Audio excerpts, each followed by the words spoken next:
বন্ধুরা দেখুন, আজ দুধ দিয়ে দই তৈরি করছি বাড়িতে। তো তার জন্য কড়াইতে দুধ দিয়ে দিয়েছি।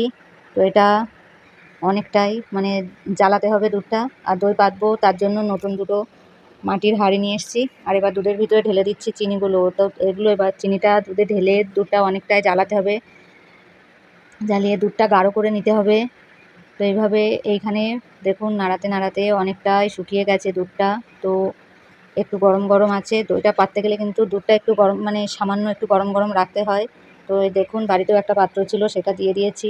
আর এই দইটা আবার নিয়ে এসেছি, দই দিয়েই দইটা পাতবো। তার জন্য এটা দিলে দইটাও বেশ সুন্দর জমে যায়।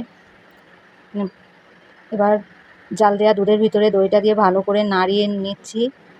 এবার একে একে পাত্রগুলো সব ঢেলে দেবো। তো দেখি কটা পাত্র হয়। তো আপনারা কমেন্টে জানাবেন এটা দেখতে কেমন হয়েছে।